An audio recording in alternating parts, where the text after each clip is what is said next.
Kembali anak Batak berhadapan dengan Guru Dajuma.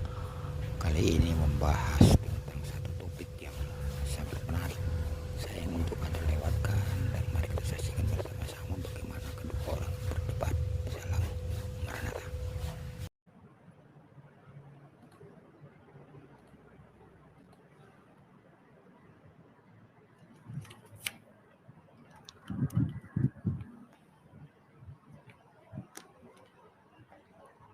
Oke, kawan-kawan, kita lanjut lagi. Horas, damai Kristus bersama kita. Salam kawan-kawan semua, salam aku ucapkan dari Kota Medan. Saya anak Batak, kembali menemui kawan-kawan di sosial media, di TikTok ini untuk membicarakan tentang kitab suci. Kita hanya membahas agama Kristen. Nah, kawan-kawan, tadi kenapa aku matikan? Karena tadi ada pelanggaran. Tadi ada pelanggaran, kawan-kawan. Jadi kalau ada pelanggaran itu harus dimatikan dulu sebentar. Kalau tidak dimatikan sebentar, pelanggaran itu dilanjutkan, maka TikTok ini akan rungkat, channel ini akan rungkat kawan-kawan ya. Makanya aku matikan dulu sebentar, baru aku lanjutkan lagi. Tidak ada yang kawan-kawan yang takut, apalagi membahas tentang kitab suci saja tidak masalah. Tidak masalah, bukan takut. Semua apa yang ditulis di dalam Kejadian sampai Wahyu, aku bisa menjawabnya. Gitu ya. Dari ingat kawan-kawan, dari Kejadian sampai Wahyu, aku akan menjawab. Nah, jadi kenapa aku matikan tadi? Karena tadi ada pelanggaran. Namanya juga ada pelanggaran, ada pemberitahuan, ada pelanggaran. Lalu kata kawan-kawan yang mengerti kalau ada pelanggaran, dimatikan dulu, baru live lagi. Gitu ya kawan-kawan ya. Oke, sekarang aku lanjutkan lagi.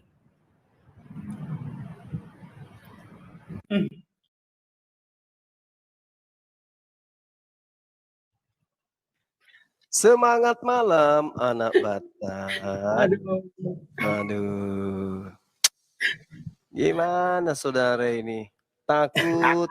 Anggotamunya yang enggak main. Anggotamunya yang enggak main. Enggak, bukan begitu saudara. Saudara takut dilapor, tapi saudara tanpa ilmu berbicara. Masakan kamu katakan Waraka mengatakan Namus itu setan.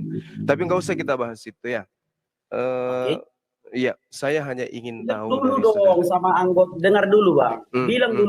Bilang dulu sama anggotamu itu, kalau berdebat ya berdebat aja, argumen dibalas dengan argumen, enggak usah lapor-lapor lah. Iya, saya sudah sampaikan. Ya. Itu baru mantap. Enggak usah lapor-lapor, enggak usah. Ngapain juga dilapor? Ya. Tidak penting pun itu, karena kita memang perlu edukasi. Dari teman Kristen ada yang menyampaikan, dari Islam juga ada yang menyampaikan gitu. Cuman lain kali pelajaran, kalau misalnya kita menyampaikan argumen itu harus berdasar. Ada dasar kita, seperti saudara mengatakan, Waraka mengatakan Namus itu adalah setan. Itu salah, itu nggak ada data. Mau sampai kapanpun nggak akan pernah saudara temukan. Nah, itu.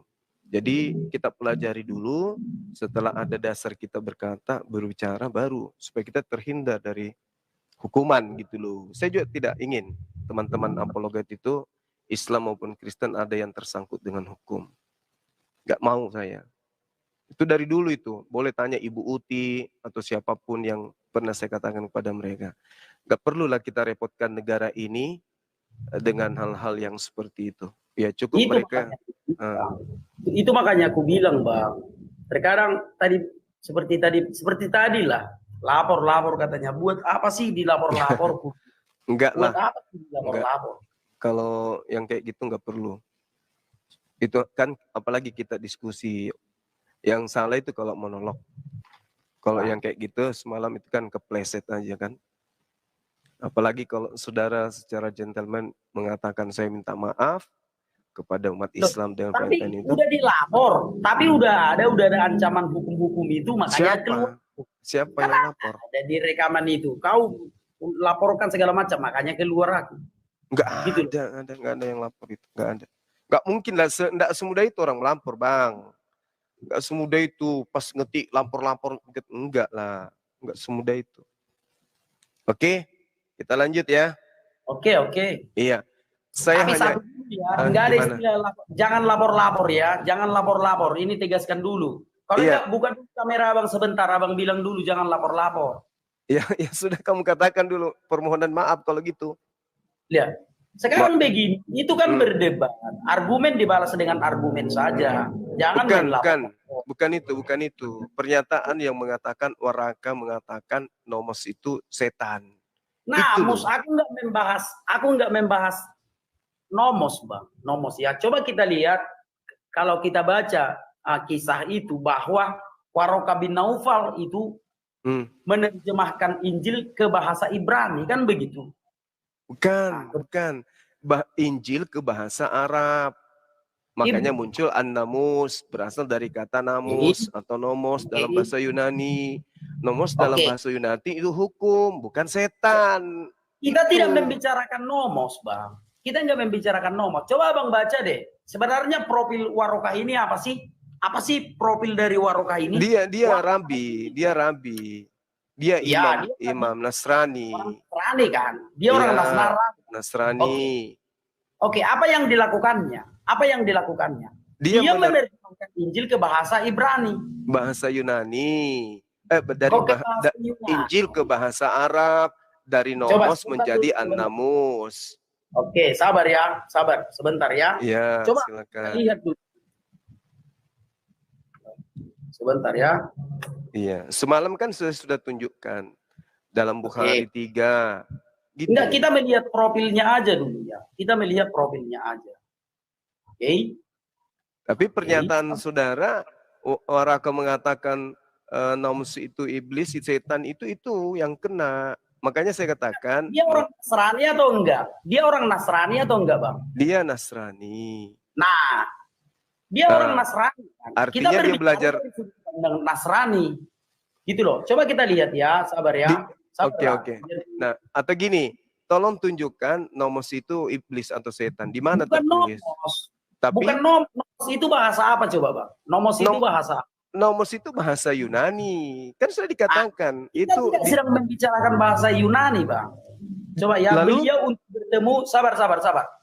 Hadijah kemudian mengajak beliau untuk bertemu dengan Waraka bin Naufal bin Asad bin Abdul Uzza, putra paman Hadijah yang beragama Nasrani di masa jahiliyah.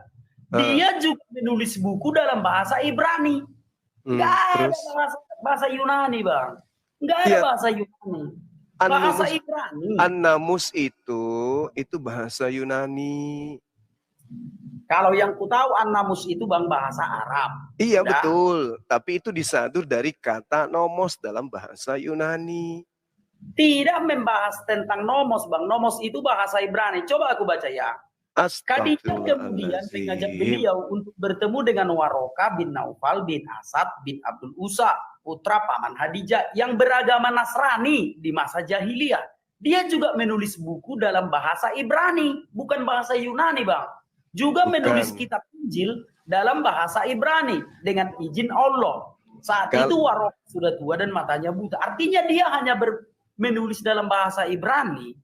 Bukan bahasa Yunani, Bang. Tapi ya sudahlah. Udah lupakan saja lah itu. Ya, itu dia makanya. Anda tidak punya sumber dengan mengatakan nomos itu setan. Tidak ada sumbernya. Tidak mengatakan nomos, Bang. Nomos itu hukum-hukum. Itu bahasa Yunani. Iya, yang tapi kita itu bahas adalah namus.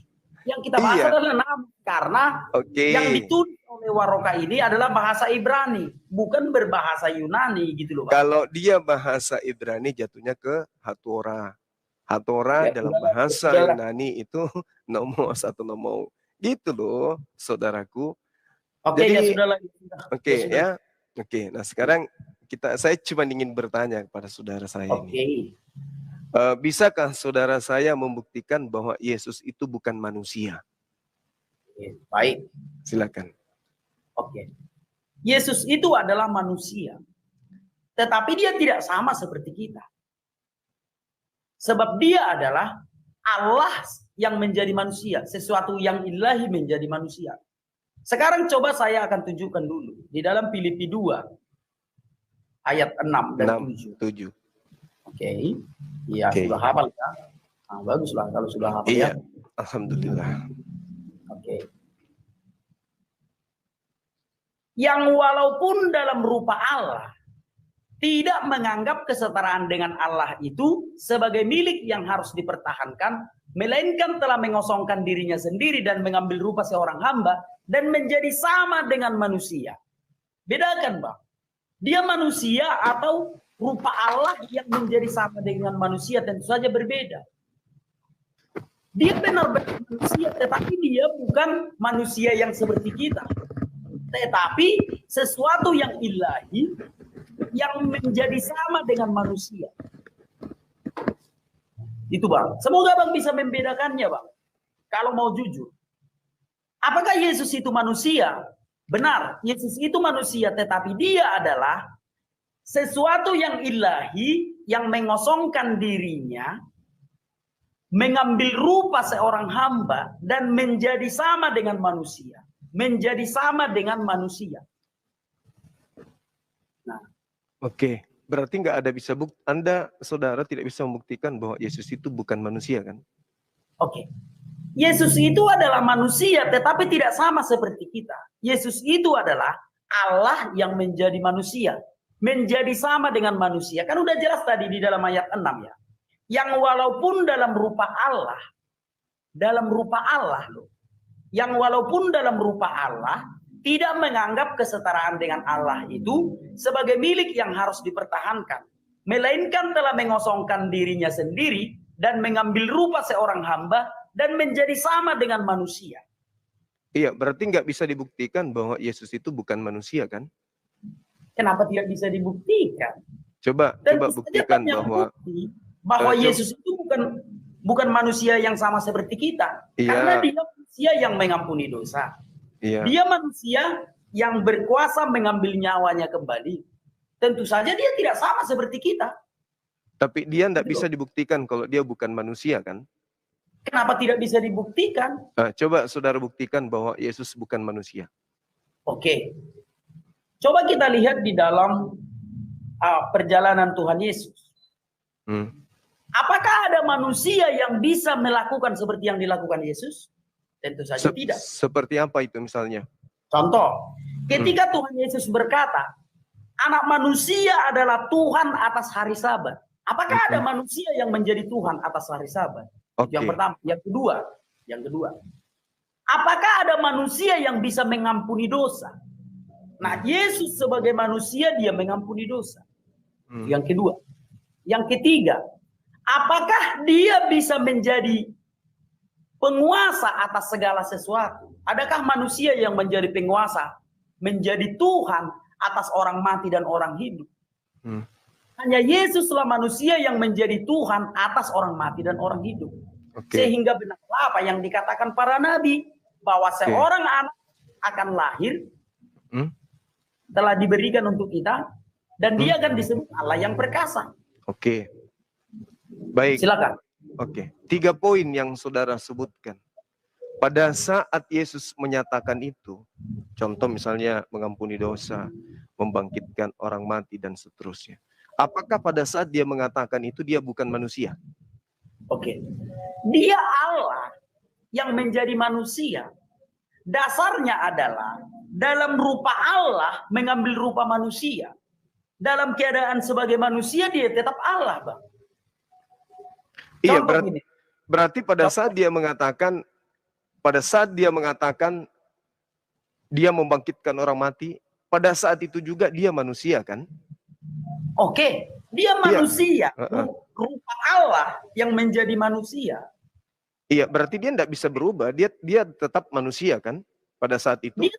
Dia tetap manusia, tetapi dia tidak sama seperti kita. Oke. Dia tidak sama seperti kita. Pada saat dia mengatakan, aku mengampuni dosa, atau Anda mengatakan Yesus itu mengampuni dosa, dan seterusnya. Tapi perkataannya itu tidak bisa merubah dirinya, bukan manusia. Tetap saja dia manusia, kan? Dia tetap manusia, tetapi dia adalah Allah. Karena dalam rupa Allah, dia mengambil rupa seorang hamba. Dasarnya dulu, Bang. Coba aku baca sekali lagi dasarnya ya. Iya. Yang walaupun dalam rupa Allah, tidak menganggap kesetaraan dengan Allah itu sebagai milik yang harus dipertahankan. Harusnya dia bertahan kalau dia adalah Allah. Yeah. Tetapi dia telah mengosongkan dirinya sendiri dan mengambil rupa seorang hamba dan menjadi sama dengan manusia. Iya. Berarti Yesus manusia. Yesus manusia, tetapi dia dalam rupa Allah. Dalam rupa Allah, dia menjadi manusia. Itu dasarnya. Yang mana yang benar? Karena pada saat Yesus itu di dunia, dia manusia. Oke, baik. Sekarang begini, aku bikin analoginya lagi ya. Iya. Tapi kita jujur aja lah dulu kita berbicara sudah. Contoh, Presiden Vladimir Putin. Presiden Vladimir Putin tinggalnya di istana sebab dia adalah presiden. Tapi kalau dia mau merendahkan dirinya menjadi petani, apakah dia bukan presiden? Dia tetap presiden sekalipun dia jadi petani. Ya palingan pas pampres mengawal dia di ladang itu. Sebagai petani, dia tetap presiden. Tetapi dia ingin menjadi petani. Maka dia disebut petani. Bukan berarti dia tidak presiden lagi. Artinya, meskipun Presiden Vladimir Putin menjadi seorang petani, dia tetap presiden. Nah, demikian juga dengan Tuhan Yesus. Dalam rupa Allah, dia menjadi manusia. Dia manusia, tetapi dia tetap Allah. Karena dia adalah manusia dalam rupa Allah. Gitu. Coba sekali lagi aku bacakan. Yang walaupun dalam rupa Allah, tidak menganggap kesetaraan dengan Allah itu sebagai milik yang harus dipertahankan. Harusnya dia mempertahankan bahwa dia Allah. Karena dia dalam rupa Allah menjadi manusia. Melainkan telah mengosongkan dirinya sendiri dan mengambil rupa seorang hamba. Dan menjadi sama seperti manusia. Filipi 2 ayat 6 dan 7. Nah itu silakan. Oke, jadi kita tidak bisa kemudian membuktikan bahwa Yesus itu bukan manusia. Yesus itu manusia, Bang. Allah yang menjadi manusia. Iya, berarti kita nggak bisa membuktikan bahwa dia bukan manusia, kan? Bisa kita buktikan. Coba. Kita membuktikannya yang bahwa pertama dia bukan manusia, coba. Ya, coba kita buktikan bahwa dia bukan manusia. Ketika dia mengampuni dosa. Hanya Tuhan yang bisa mengampuni dosa. Ketika dia mengampuni dosa, dia tetap manusia kan pada saat itu? Dia rupa Allah yang menjadi manusia. Iya, artinya dia tetap manusia kan pada saat itu? Dia manusia, tetapi dia rupa Allah yang menjadi manusia. Kalau begitu, kenapa di dalam Roma 14:9 setelah dia mati untuk menjadi Allah? Kenapa harus mati untuk menjadi Allah? Bagi orang yang mati dan yang hidup. Iya, itu dia. Makanya saya tanya, kenapa dia harus mati dulu untuk menjadi Allah? Kalau memang dia adalah Allah. Karena saya dan saudara saya ini tidak bisa membuktikan Yesus itu bukan manusia. Mau sampai kapanpun Yesus manusia. Coba. Baik. Silakan. Sebelum Yesus mati dan bangkit, Yesus itu hanya Allah bagi orang yang hidup. Sebab Allah bagi orang yang mati itu adalah iblis. Nah, setelah Tuhan Yesus mati, dia meremukkan kepala iblis ini. Membebaskan orang-orang dari alam kubur itu. Maka dia menjadi Tuhan atas orang-orang mati maupun orang-orang hidup. Sebelumnya dia menjadi Tuhan atas orang hidup saja. Karena dia belum mengalahkan kerajaan maut. Setelah dia mengalahkan kerajaan maut, maka dia menjadi Tuhan bagi orang-orang mati. Coba aku baca di dalam Roma 14. Roma 14 ayat 9. Sebab untuk itulah Kristus telah mati dan hidup kembali, supaya ia menjadi Tuhan baik atas orang-orang mati maupun atas orang-orang hidup. Yang tadinya dia Tuhan hanya untuk orang-orang hidup. Allah Abraham, Allah Ishak, Allah Yakub hanyalah Tuhan bagi orang-orang hidup.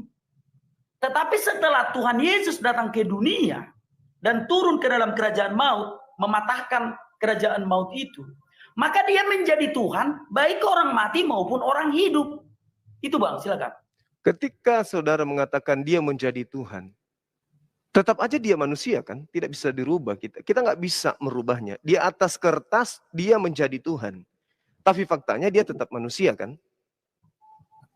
Dia rupa Allah yang menjadi manusia, Bang. Dia rupa Allah yang menjadi manusia. Berbeda, Bang. Dengan manusia seperti tapi kemanusiaan Yesus ini tidak bisa kita pungkiri. Kita tidak bisa membuat kemanusiaan Yesus berubah menjadi bukan manusia. Tetap aja dia manusia. Benar nggak? Dia tetap manusia. Udah, dia tetap manusia, tetapi dia Allah yang menjadi manusia. Sudah aku bilang tadi, Vladimir Putin ketika menjadi petani, Vladimir Putin itu tetap petani meskipun dia presiden yang menjadi petani. Gitu loh. Dia tetap presiden sekalipun dia jadi petani. Jadi memang benar Vladimir Putin itu petani. Sekalipun dia presiden, demikian juga dengan Yesus. Yesus manusia, benar. Yesus itu manusia. Tetapi dia tetap Allah. Gitu, silakan. Putin ini pernah berubah bentuk enggak? Ketika dia petani, ketika dia presiden, pernah berubah wujud enggak? Berubah bentuk? Tentu saja paling seragamnya yang dilepaskannya. Tentu saja tidak pakai seragamnya ketika memegang cangkol. Baik. Theos yang Anda maksud Allah itu apakah pernah berwujud manusia sebelumnya? Baik. Teofani di dalam iman kekristenan itu sangat jelas sekali dituliskan di dalam Alkitab bahwa Theos atau Tuhan yang kami sembah itu bisa dalam bentuk tiang api, tiang awan, memang penampakannya seperti itu. Artinya, Tuhan yang kami sembah itu bisa mewujudkan atau menunjukkan dirinya dalam bentuk-bentuk yang lain. Dalam tiang awan, dalam tiang api, dan dalam manusia. Jadi tiang awan itu Tuhan? Iya, dia Tuhan. Tiang api juga Tuhan? Tiang api itu juga Tuhan. Yang Yesus pada juga Tuhan? Yesus itu Tuhan, gitu loh. Jadi sudah berapa Tuhan ini? Sudah berapa Tuhan? Tiang api, tiang awan? Bukan sudah berapa, Bang, ya. Ketika bangsa Israel dilindungi Tuhan dengan membuat tiang api, ya tiang api itu adalah teofani Tuhan. Lalu di siang hari, Yesus teofani juga? Yesus itulah gambaran dari Allah itu. Beda dengan teofani? Yesus itulah gambaran dari Allah itu. Beda dengan teofani, Bang?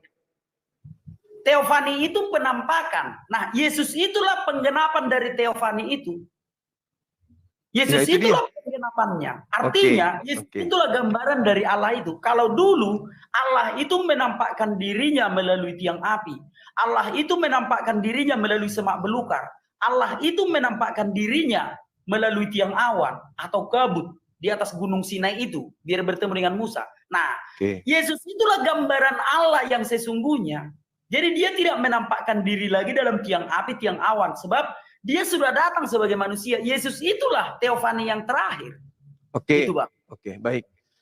Sejauh ini kita diskusi, adakah dalil yang bisa membuktikan bahwa Yesus itu bukan manusia? Baik ya. Sudah kutunjukkan tadi, Bang, ketika Tuhan Yesus mengampuni dosa. Sebab tidak ada manusia yang bisa mengampuni dosa. Yang menghapus dosa tidak bisa, ya. Hanya Yesus yang bisa menghapus dosa. Boleh tunjukkan dalilnya di mana Yesus menghapus dosa, Bang? Coba kita lihat di dalam sebentar ya. Markus. Boleh? Coba. Ada banyak sekali, ya. Ada banyak sekali, kawan-kawan. Iya. Coba kita lihat di dalam Matius 9 ayat 2. Ada banyak sekali. Matius 9 ayat 2. Iya. Sebentar ya.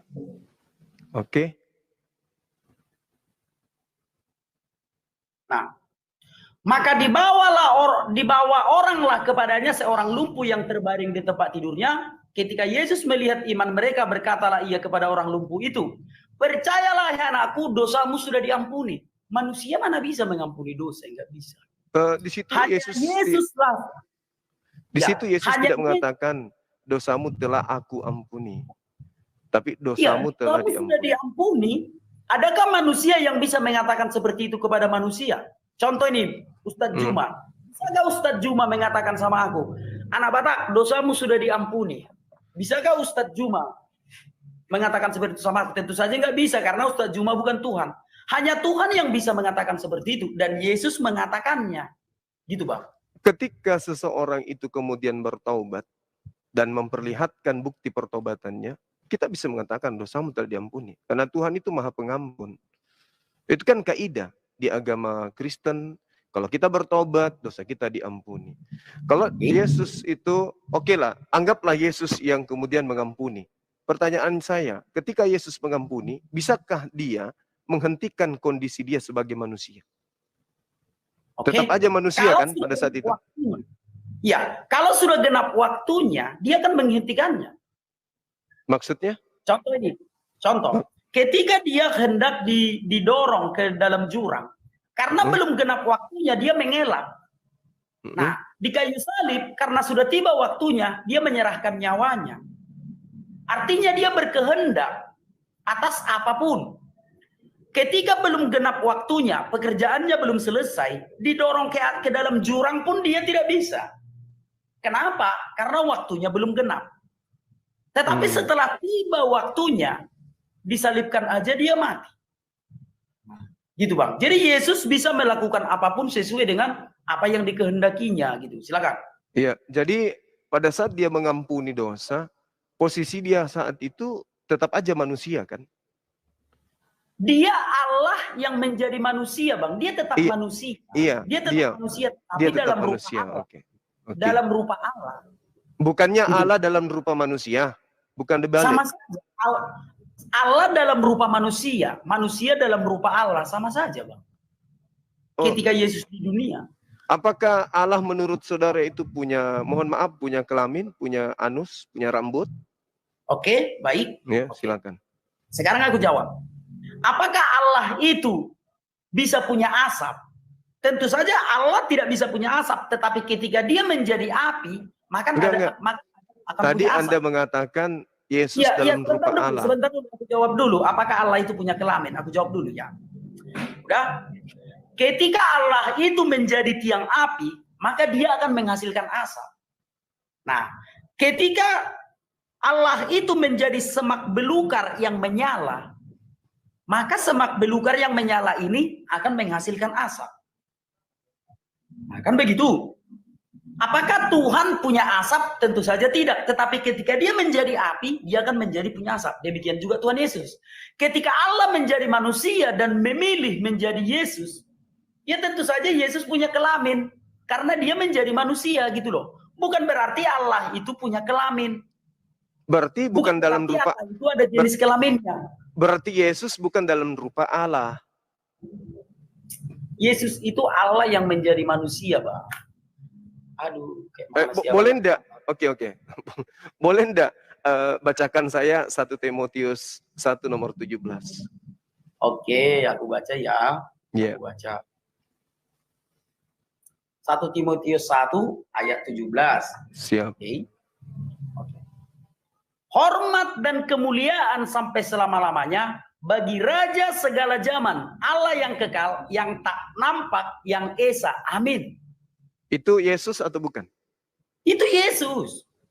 Kapan Yesus bisa tak nampak? Setelah dia naik ke surga.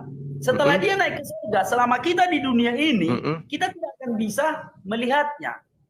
Tapi dia tidak nampak. Bahkan sebelum dia menjadi manusia, dia tidak nampak.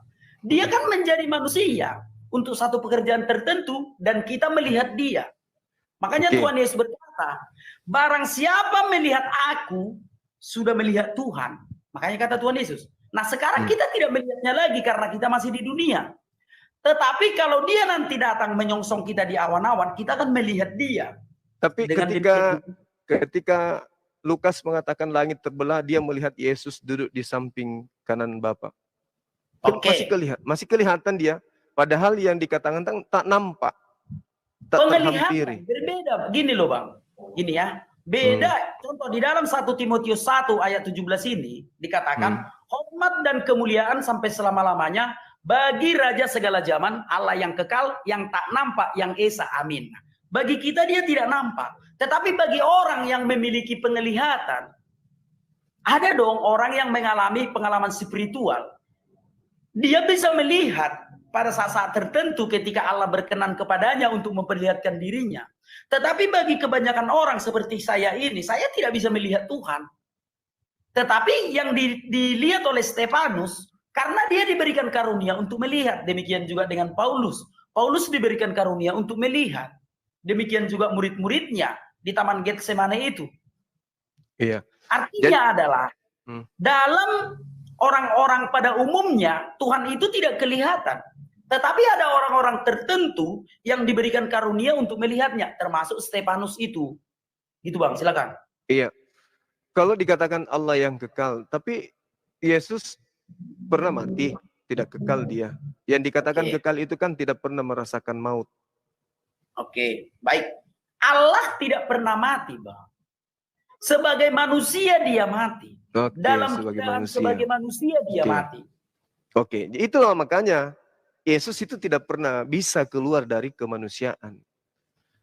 Dia manusia kan, dan kita tidak bisa membuktikan bahwa Yesus bukan manusia. Anda mengatakan barusan sebagai manusia dia mati. Berarti dia tidak bisa kita buktikan bahwa dia bukan manusia. Dia tetap aja manusia. Oke, sekarang begini Bang. Sekarang begini. Kalau firman Tuhan dituliskan ke dalam buku, apakah buku ini kekal? Kan tidak. Buku ini kan akan rusak. Tetapi apakah firman yang ditulisnya itu kekal? Ya tentu saja akan kekal. Firman itu tetap kekal. Tetapi buku tempat menulis firman itu tidak akan kekal. Gitu ya. Jadi Allah itu tidak mati. Allah itu kekal. Oke, berarti tubuh itu yang harus mati. Tubuh itu, Pak. Berarti kesimpulannya data 1 Timotius 1:17 itu bukan kepada Yesus. Karena Yesus manusia tidak. Yesus tadi Anda ibaratkan dengan kitab. Kitab ini bisa punah. Tetapi firman yang ada di dalam yang kekal. Yesus pernah mati. Sementara yang tadi berbicara mengenai kekekalan. Allah yang kekal. Yesus bukan Allah yang kekal. Karena dia adalah buku. Buku tidak kekal. Yesus adalah manusia. Manusia tidak kekal. Nah, permasalahannya, saudara tidak bisa membuktikan bahwa Yesus bukan manusia. Pertama, Yesus tadi 1 Timotius 17 dikatakan Allah yang kekal. Yesus tidak kekal karena dia pernah menjadi mati dan dia juga manusia. Tidak bisa kita buktikan bahwa Yesus bukan manusia. Sampai hari ini Yesus masih manusia. Oke, tetapi kita tidak sampai di situ Pak Ustadz. Karena dia bangkit. Karena dia bangkit. Pada saat dia bangkit, dia manusia atau bukan? Oke, dia tetap dengan tubuh yang mati kemarin itu dia. Manusia. Manusia. Dalam rupa Allah. Manusia. Coba aku bacakan dulu sama Pak Ustadz ya. Iya. Silakan. Dan dalam keadaan sebagai manusia, manusia telah merendahkan dirinya dan taat sampai mati, bahkan sampai mati di kayu salib. Ingat Bang. Dan dalam keadaan sebagai manusia. Sebagai manusia dia mati. Iya. Hidup sebagai manusia dalam rupa Allah. Iya. Berarti dia tetap manusia kan? Dia manusia, tetapi dia dalam rupa Allah. Bagus. Nah, sekarang tolong bantu saya bacakan 1 Timotius 6 nomor 16. Oke. Slow lah. Iya, slow. Sampai detik ini kita belum bisa membuktikan Yesus bukan manusia. Silakan. Oke. Slow ya. Iya. Dia satu-satunya yang tidak takluk kepada maut, bersemayam dalam terang yang tak terhampiri. Seorang pun tak pernah melihat dia dan memang manusia tidak dapat melihat dia. Baginya lah hormat dan kuasa yang kekal. Amin. Oke. 1, tidak terhampiri. Yesus terhampiri atau tidak? Ya, sebagai manusia dia terhampiri. Oke. Berarti data 1 Timotius 6 nomor 16 itu tidak berbicara tentang Yesus, betul? Kenapa? Coba ya, dialah satu-satunya yang tidak takluk kepada maut. Yesus tidak takluk kepada maut, dia bisa bangkit. Dia mati. Dia bisa bangkit. Dia mati, Bang. Dia mati tetapi dia bisa bangkit. Iya, oke, dibangkitkan. Hanya matinya saja, contoh nih. Iya. Ya. Dibangkitkan dia. Dan dia mati. Dia tidak takluk kepada maut. Dan dia bangkit. Iya. Gitu loh. Tapi dia pernah mati. Dia pernah mati menurut sudut pandang kita kan. Dia mati. Mati sebagai manusia. Sebagai manusia dan dia bangkit. Bangkit sebagai manusia dalam rupa Allah. Oke, kita belum bisa kemudian merubah Yesus manusia menjadi Tuhan, belum. Masih tetap manusia ternyata. Saya tidak akan merubah. Saya tidak bisa menjadikan manusia menjadi Tuhan. Oke, Tetapi sip. Tuhan Yesus itu adalah Tuhan yang menjadi manusia, bukan manusia yang jadi Tuhan. Tidak Iya. ada siapa yang mampu menjadikan manusia jadi Tuhan. Iya, Tetapi jadi Tuhan Yesus itu adalah Tuhan yang menjadi manusia. iya, dan setelah menjadi manusia dia tidak bisa berubah menjadi Tuhan. Tentu saja dia adalah Tuhan, dia sudah naik ke sorga, nanti dia datang untuk kedua kalinya. Ketika dia datang sebagai Tuhan atau sebagai anak manusia? Dia datang sebagai Tuhan. Hets. Dia datang sebagai Tuhan. Jujur. Dia datang sebagai manusia atau anak manusia? Oke, sebagai anak manusia pandangan kita, dalam pandangan kita dia sebagai anak manusia. Oh, inilah Yesus yang datang kemarin. Wahyu 14 nomor 14. Yesus datang. Contoh gini. Yesus Kalau kita datang sebagai anak manusia. Kita nggak bisa merubahnya menjadi Tuhan. Gimana ceritanya? Kita tidak merubahnya menjadi Tuhan, tetapi dialah Tuhan yang pernah menjadi manusia. Tapi dia Kita datang tidak kedua. bisa menjadikan manusia sebagai Tuhan, Pak Ustadz. Datang kedua Saya kalinya. tidak bisa menjadikan manusia sebagai Tuhan. Datang Tetapi Tuhan Yesus itu adalah Tuhan yang menjadi manusia. Harus bisa kita bedakan, Pak Ustadz. Iya. Harus bisa kita bedakan. Iya. Dia datang sebagai apa? Dia datang dalam rupa Allah menjadi sama dengan manusia. Itulah ketika di dunia. Kenapa saudara selalu membawa dalam rupa Allah? Sementara Karena Allah itu dasar imannya, Bang. Dalam Filipi 2 ayat 6 dan 7 itu. Dalam rupa Allah, dia merendahkan dirinya menjadi sama dengan manusia. Itu dulu dasar imannya, Bang. Dalam rupa Allah, dia menjadi sama dengan manusia. Dalam rupa Allah. Artinya, manusia tidak akan bisa jadi Tuhan. Tetapi Tuhan bisa jadi manusia. Dan kita tidak bisa kemudian mendapatkan data bahwa Yesus itu bukan manusia kan? Dia tetap aja manusia kan? Dia manusia, tetapi dia tidak sama seperti kita. Ya. Dia tidak sama seperti kita. Iya.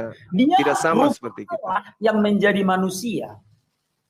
Rupa Allah rupanya apa? Ya, roh. rupa Allah. Masa Bang nggak tahu rupa Allah? Roh kan roh. menurut ya roh. Coba kita lihat dulu sebentar dulu Bang ya, pondasi iman Kristen. Iya, inilah pondasi iman Kristen ya. Silakan. Yang walaupun dalam rupa Allah, Filipi 2 ayat 6 dan 7. Yang walaupun dalam rupa Allah tidak menganggap kesetaraan dengan Allah itu sebagai milik yang harus dipertahankan. Melainkan telah mengosongkan dirinya sendiri dan mengambil rupa seorang hamba dan menjadi sama dengan manusia. Dan dalam keadaan sebagai manusia, ia telah merendahkan dirinya dan taat sampai mati, bahkan sampai mati di kayu salib. Berarti dari roh merubah diri menjadi bukan roh, gitu.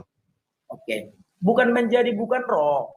Sekarang Allah itu adalah roh benar. Roh. Nah, merubah diri menjadi bentuk daging. Dalam rupa Allah. Allah yang di Sebentar dulu ya. Silakan. Allah yang kami percayai itu adalah Allah yang di dalamnya ada firman. Coba kita lihat di dalam Yohanes 1 ayat 1. Pada mulanya adalah firman, firman itu bersama-sama dengan Allah dan firman itu adalah Allah. Jadi Allah yang kami sembah itu di dalamnya ada firman dan firman itu adalah Allah, firman yang setara dengan Dia. Contoh saya ini. Yang Abang lihat ini adalah tubuhku. Di dalam tubuhku ini ada roh, tidak kelihatan tapi ada. Kalau aku punya kesaktian, rohku bisa kuutus ke Jakarta. Kalau aku punya kesaktian. Gitu ya, meskipun itu suatu yang musyrik. Seandainya aku punya kesaktian, rohku ini bisa kuutus ke Jakarta meskipun aku di Medan. Nah, demikian juga dengan Allah. Allah mengutus firman yang ada di dalamnya ke dunia untuk satu pekerjaan tertentu. Dan setelah pekerjaan itu selesai, firman itu kembali lagi kepadanya. Maka Tuhan Yesus berkata, aku datang dan keluar dari Bapa. Sebab dia adalah firman yang ada di dalam diri Allah yang menjadi manusia untuk beberapa waktu tertentu saja. Untuk melakukan satu pekerjaan itu aja. Setelah pekerjaan itu selesai, apa yang terjadi setelah pekerjaan itu selesai? Dia kembali lagi ke surga. Gitu, silakan Pak Ustaz. Oke, baik. Ketika dia kembali ke surga, berhentikah dia menjadi manusia? Baik, tentu saja dia bukan manusia lagi. Tetapi kenapa dia disebut anak manusia? Dengarkan dulu Pak Ustaz. Dengarkan dulu ya. Tentu saja dia telah kembali kepada eksistensinya. kembali kepada keilahiannya. Nah, kenapa dia masih disebut anak manusia? Karena dia nanti akan datang lagi sekali lagi biar kita kenal. Gitu loh. Makanya disebut di dalam Alkitab anak manusia. Kenapa disebut anak manusia? Karena agar kita bisa mengenalnya. Karena dia nanti akan datang sekali lagi. Seandainya dia tidak datang sekali lagi, dia tidak akan disebut anak manusia. Tetapi dia masih disebut anak manusia karena dia akan datang untuk kedua kalinya biar kita kenal gitu. Silakan, Pak. Iya. Jadi dia disebut sebagai anak manusia hanya majas atau memang betul-betul dia anak manusia? Baik.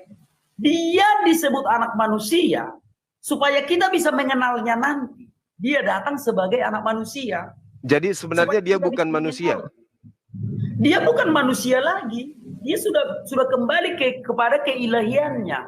Dia duduk di tahtanya dan Allah yang adalah roh itu ada di dalamnya. Contoh saya duduk di kursi ini, di dalamku ini ada roh. Nah, demikian juga dengan Tuhan Yesus. Tuhan Yesus duduk di tahtanya dan Allah yang adalah roh itu ada di dalamnya. Oke. Boleh bacakan saya Ibrani 13:8? Oke, baik.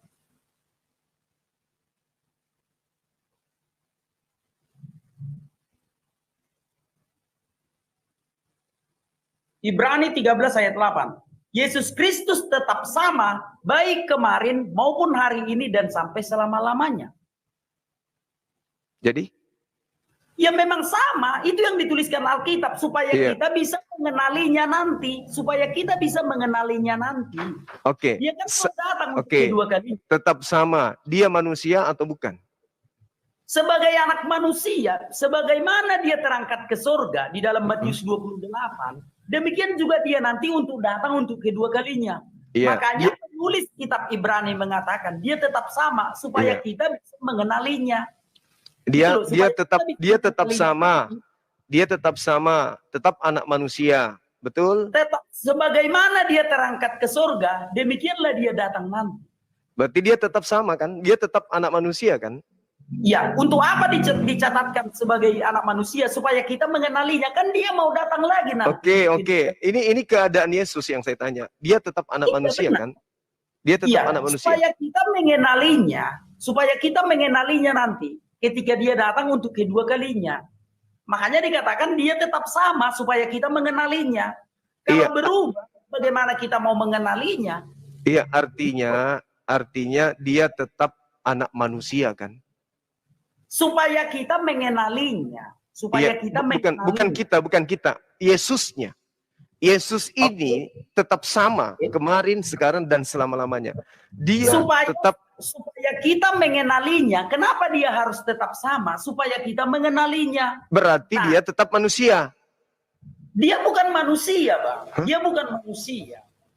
Ya, ketika di dunia dia manusia. Setelah dia terangkat ke surga, dia sudah kembali kepada keilahiannya. Katanya tetap sama. Tetapi sebutannya, dengar dulu bang.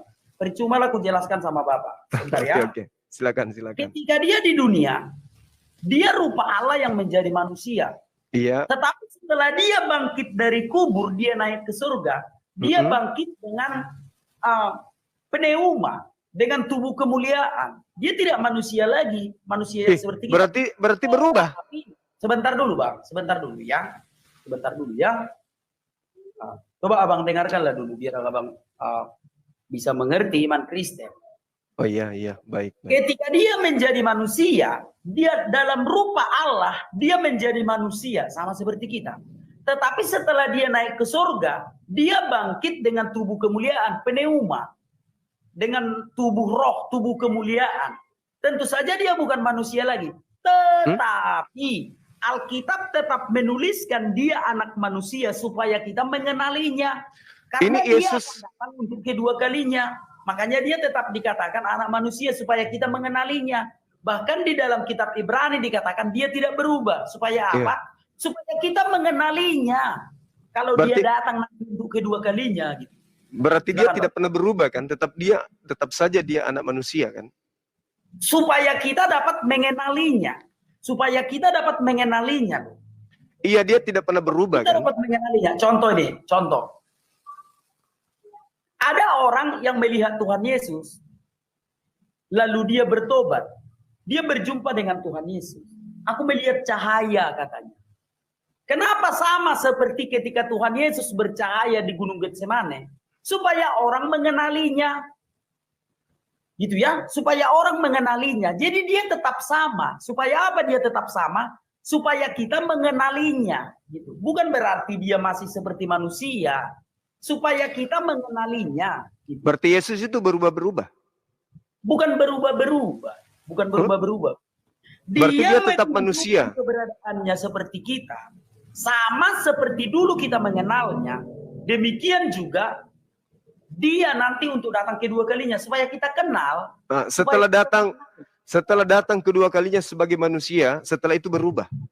Sebagaimana dia terangkat ke surga. Sebagaimana dia terangkat ke surga, demikianlah dia untuk datang nanti untuk kedua kalinya. Ya, kedua kali. Setelah datang kedua kalinya, setelah itu dia tetap anak manusia. Datang menyongsong kita di awal-awal. Iya, datang sebagai manusia, anak manusia. Setelah itu, sebagaimana dia terangkat ke surga, demikianlah dia datang. Iya, setelah itu, setelah kejadian datang, kan berlanjut terus. Lalu apakah dia tetap anak?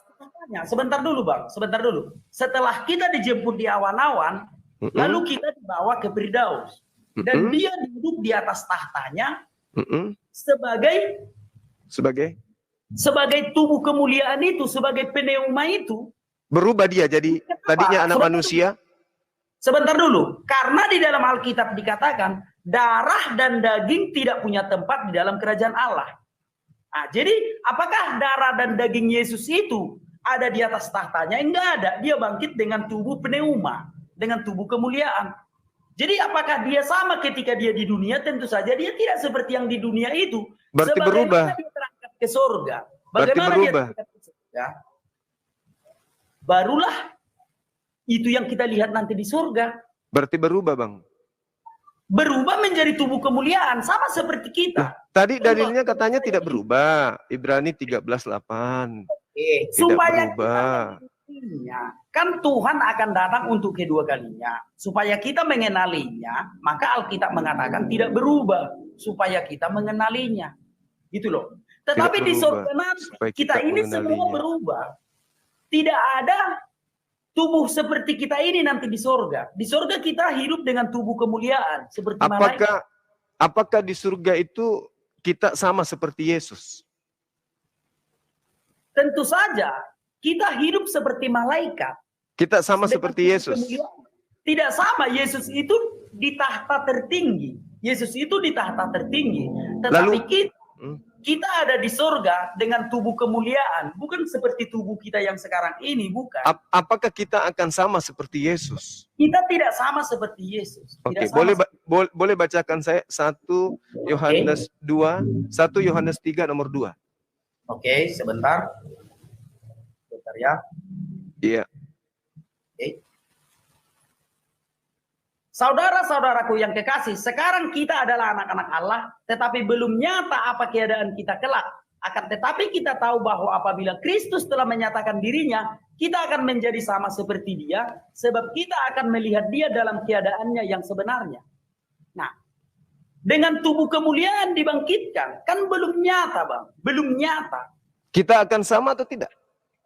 Dengan tubuh kemuliaan kita sama, tetapi di surga kita tidak sama posisinya, Bang. Sama atau tidak?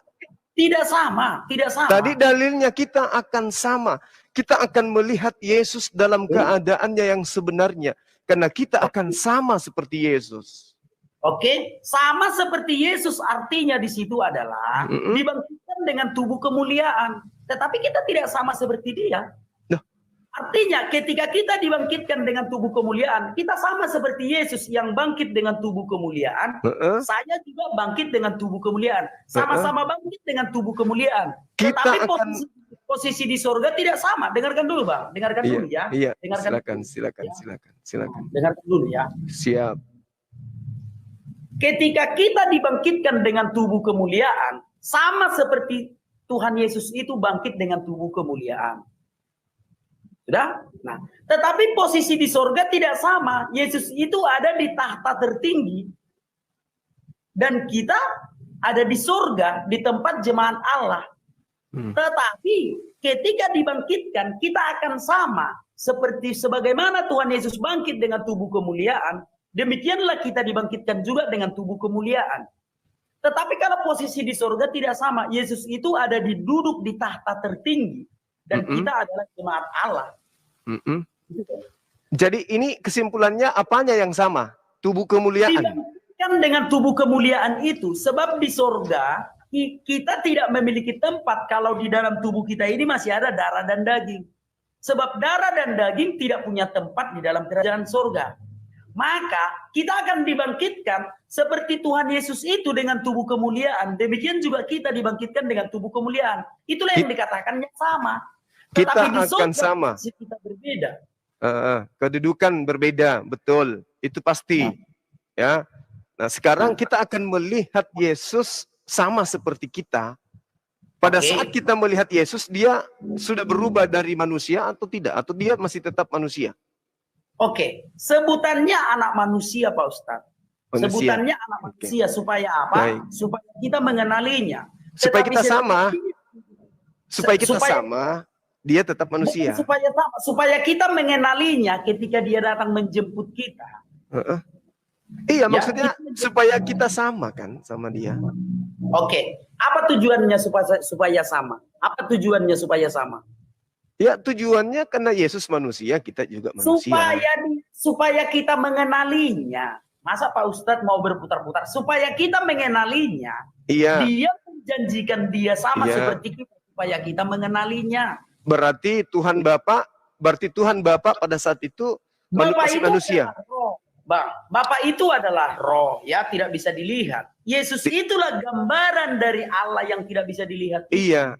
Berarti Bapak kan roh. Roh itu kan tidak bisa dilihat. Kita tidak bertemu dengan roh. Roh itu kan kita lihat di surga. Iya, oke. Yang kita lihat adalah manusia Yesus. Yang kita lihat di surga adalah Yesus. Di dalam rupa? Dalam rupa. Itu. Kita melihat Yesus dalam rupa? Dalam rupa bukan seperti waktu dia di dunia. Sama seperti kita. Tidak sama seperti kita, Bang. Tidak Tadi sama dalilnya 1 Yohanes 3 nomor 2. Kita akan sama seperti Yesus. Bapa, roh. Yesus? Oke. Tubuh kemuliaan Yesus itu, dengarkan dulu. Tubuh kemuliaan Yesus itu akan sama seperti kita ketika kita dibangkitkan. Supaya apa? Supaya kita bisa mengenalinya. Dalam bentuk apa? Dalam bentuk apa? Dalam sebagaimana dia terangkat ke surga. Dia terangkat ke surga, dia terangkat dengan tubuh kemuliaan. Lalu dia menjanjikan akan sama seperti ketika dia terangkat ke surga. Nah, berarti manusia. Berarti manusia, tetap manusia. Dengan tubuh kemuliaan dia terangkat ke surga. Iya, tetap bukan manusia, Bang. Bukan manusia yang terangkat ke surga. Saudara nanti kemuliaan, sebentar dulu, Bang, sebentar dulu. Iya, silakan. Sekarang sebentar ya. Silakan. Itulah dasar-dasar Alkitab itu. Iya. Harus Abang pahami sebenarnya ya. Oke. Bentar. Siap.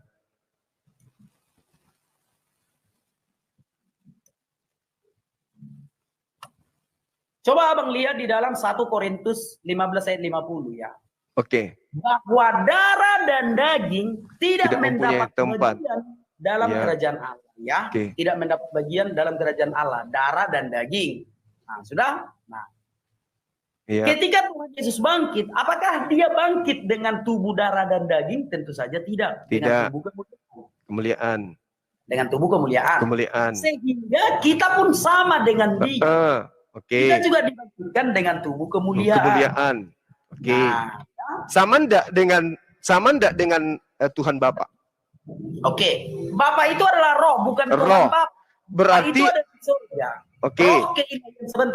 Sebentar, Bang. Bukan Tuhan Bapa, Bang, bukan ya? Iya. Ada di Alkitab Tuhan Bapa. Abang jangan framing ya. Sebentar. Allah yang kami sembah itu adalah Allah yang tidak terbatas ruang dan waktu. Ketika Allah menjadi manusia, itu tetap ada di surga. Itulah yang kami sebut dengan Bapa. Roh. Gitu ya? Roh dia kan? Roh. Allah itu roh. Allah itu roh. Yesus. Oke. Yesus. Yesus itu firman yang ada di dalam diri Allah yang menjadi manusia. Oke, enggak. Nanti setelah datang kedua kalinya Yesus roh atau itu yang kita lihat. Ketika dia bangun itu yang kita lihat. Tubuh kemuliaan itu yang kita lihat. Tubuh kemuliaan itu manusia atau bukan? Dia tidak manusia, tetapi dia adalah tubuh kemuliaan. Berarti nanti Anda juga bangkit bukan manusia? Bukan, tetapi dengan tubuh kemuliaan. Apa itu? Dengan tubuh kemuliaan seperti malaikat. Apa ya? Seperti malaikat itu roh. Tadi katanya seperti malaikat. Iya. Seperti malaikat. Malaikat itu roh. Yang akan bangkit nanti roh seperti roh lah, tetap roh. Tetapi bukan malaikat. Kita hidup seperti malaikat. Artinya darah dan daging tidak punya tempat di dalam kerajaan Allah. Bagaimana Anda bisa melihat? Kemuliaan. Bagaimana Anda bisa melihat Yesus kalau Anda itu sudah makhluk roh, dia juga roh gaib? Oke, kalau sesama dengan tubuh kemuliaan pasti bisa melihat. Kalau sesama dengan tubuh kemuliaan, contoh, manusia tidak bisa melihat roh. Kenapa? Karena kita ini manusia yang panah. Tetapi ketika kita sudah menjadi roh, maka kita akan bisa melihat roh yang lain.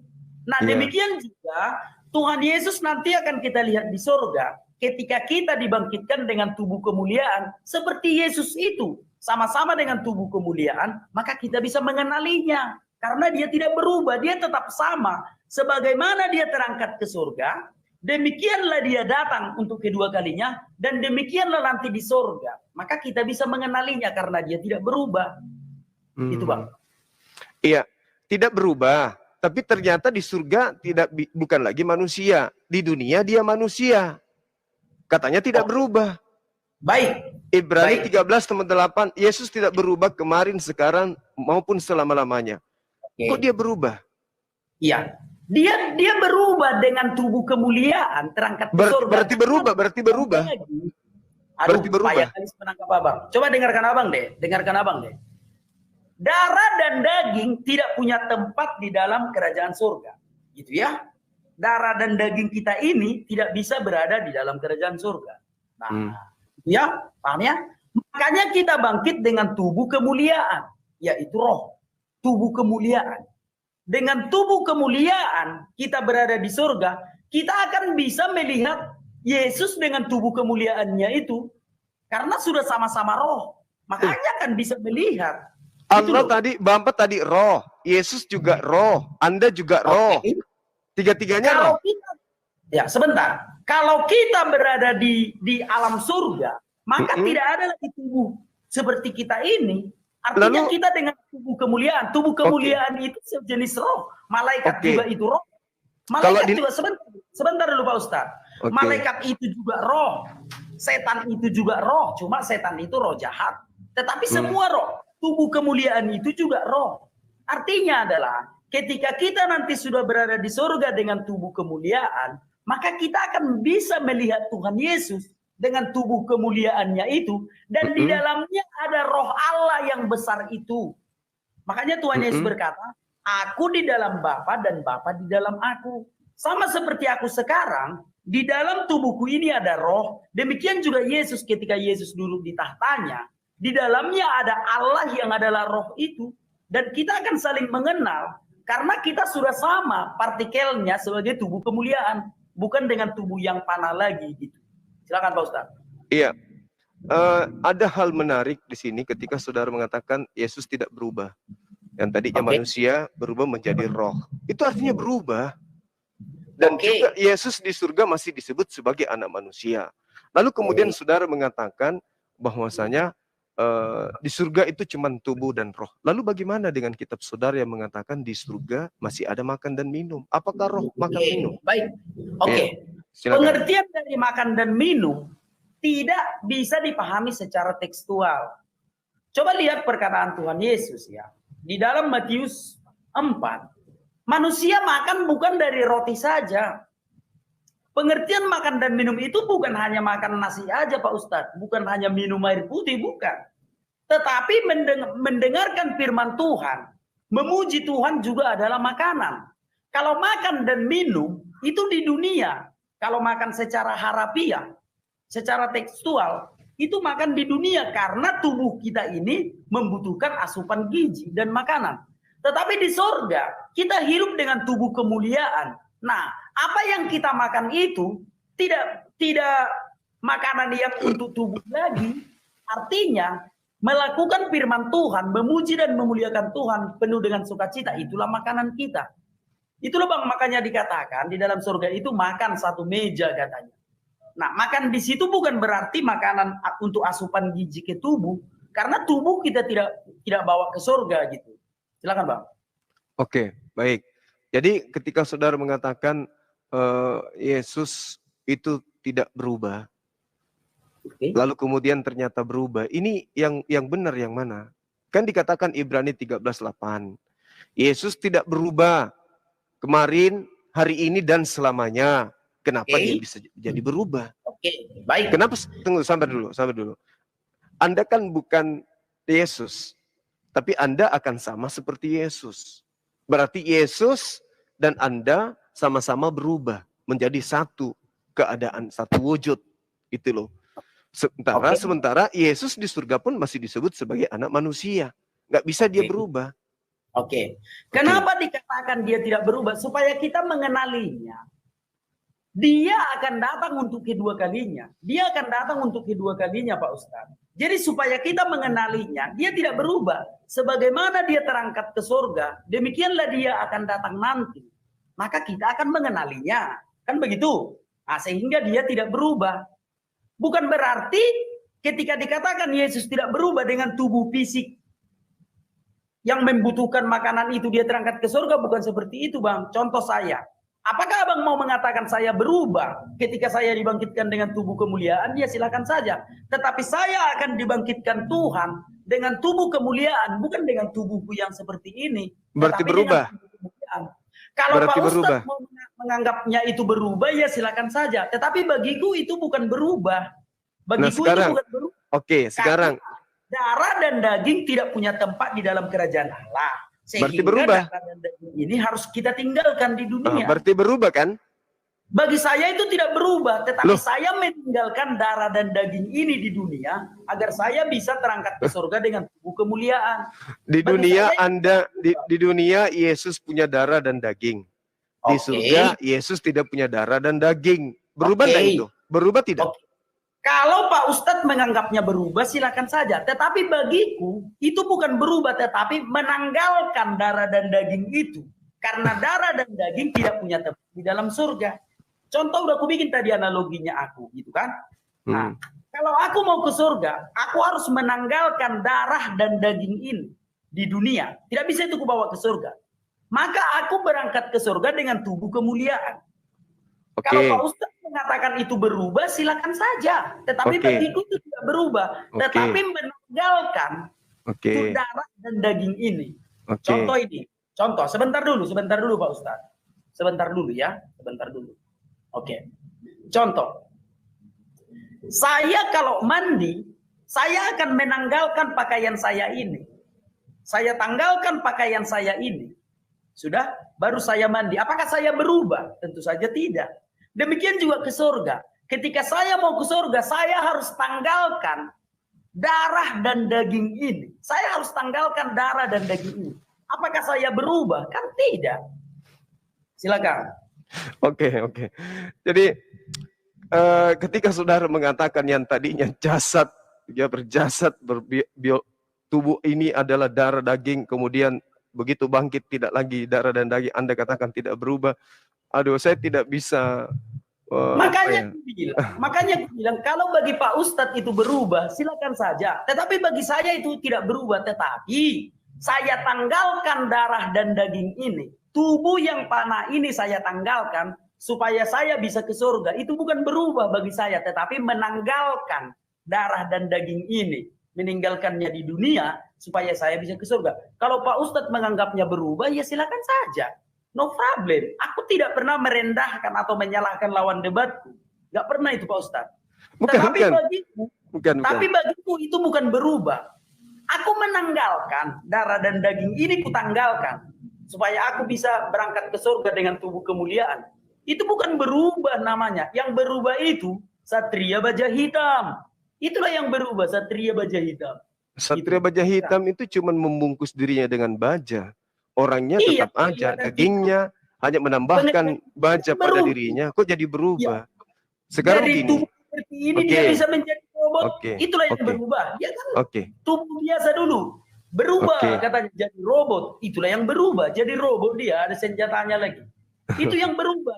Tetapi kalau kita manusia ini, kita menanggalkan darah dan daging ini, kita menanggalkan tubuh yang panah ini, supaya kita bisa terangkat ke surga dengan tubuh kemuliaan. Itu bukan berubah, tetapi kita tanggalkan tubuh yang panah ini. Karena di surga darah dan daging tidak punya tempat. Bagiku itu tidak berubah. Silakan. Silakan lanjut aja lah, udah bolak-balik. 1 Yohanes 3 nomor 2 tadi itu, kita akan sama. Kita akan melihat Yesus dalam keadaannya yang sebenarnya. Sebab kita akan sama seperti Yesus. Keadaan yang sebenarnya Yesus itu apa? Tuhan atau manusia? Dia adalah Allah, tetapi kita akan melihat keadaan yang sebenarnya itu ketika kita dibangkitkan dengan tubuh kemuliaan sama seperti dia. Bukan kan? Kalau tubuh seperti sekarang ini, sebentar dulu Pak, sebentar dulu. Kalau dalam tubuh yang sekarang ini, kita tidak bisa melihat dia. Tetapi ketika kita dibangkitkan sama seperti dia dengan tubuh kemuliaan, maka kita akan bisa melihat dia, melihat aslinya. Kalau sekarang kita belum bisa melihat aslinya, nggak bisa kita Yesus itu aslinya Tuhan atau manusia? Yesus itu aslinya Tuhan, Pak Ustadz. Berarti kita sama seperti dia, berarti kita juga Tuhan. Bukan begitu maksudnya Pak Ustadz. Bukan begitu. Jadi, ya, sebentar dulu Pak Ustadz, sebentar dulu. Jadi, ya.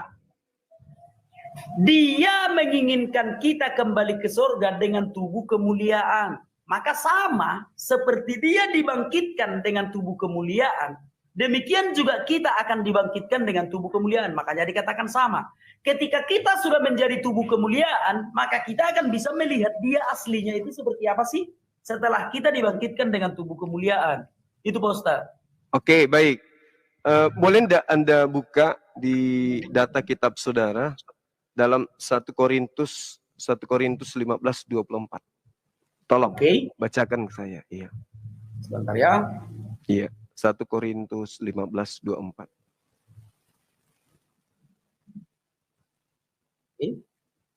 Baik.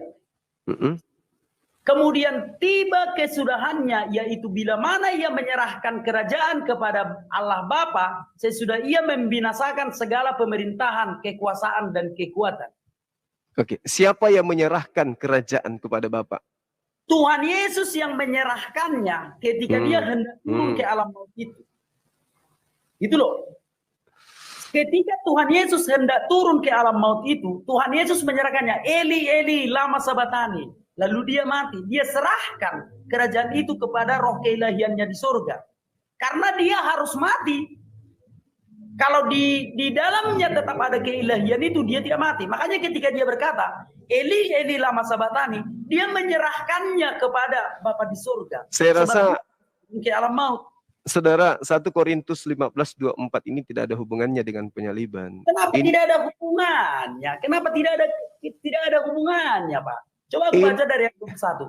Sebab sama seperti maut datang karena satu orang manusia, demikian juga kebangkitan orang mati datang karena satu orang manusia. Karena sama seperti semua orang mati dalam persekutuan dengan Adam, demikian pula semua orang akan dihidupkan kembali dalam persekutuan dengan Kristus. Tetapi tiap-tiap orang menurut urutannya. Kristus sebagai buah sulung, sesudah itu mereka akan menjadi miliknya pada waktu kedatangannya. Kemudian tiba kesudahannya, yaitu bila mana ia menyerahkan kerajaan kepada Allah Bapa, sesudah ia membinasakan segala pemerintahan, kekuasaan, dan kekuatan. Itu berbicara akhir zaman. Pada akhir zaman nanti, dia akan menyerahkan kerajaan kepada Tuhan Bapa. Yesus menjadi apa dia setelah dia menyerahkan? Yesus ada di dalam Bapa dan Bapa ada di dalam Yesus. Setelah dia menyerahkan kerajaan kepada Tuhan Bapa, Yesus menjadi apa? Udah aku bilang sama abang tadi, Yesus menyerahkannya ketika dia berkata, Eli, Eli, lama sabatani. Enggak ada hubungannya di situ.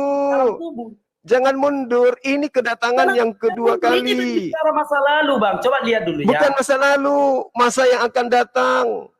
Ini berbicara tentang zaman Adam. Terus? Berbicara tentang dia ketika menjadi manusia. Terus? Berbicara tentang kebangkitannya. Bangkit. Dan berbicara kedatangannya lagi. Kedatangannya lagi. Dan terus? Tentang kesudahan segala sesuatu. Kesudahannya. Berarti ini keadaan yang terjadi setelah kedatangan yang kedua. Tidak, bukan begitu, Bang. Bukan begitu maksudnya. Ini menceritakan dari zaman Adam. Dia menyerahkan keilahiannya supaya dia bisa mati. Maka dia berkata, Eli, Eli, lama sabatani. Ini berbicara tentang... Nggak ada hubungannya.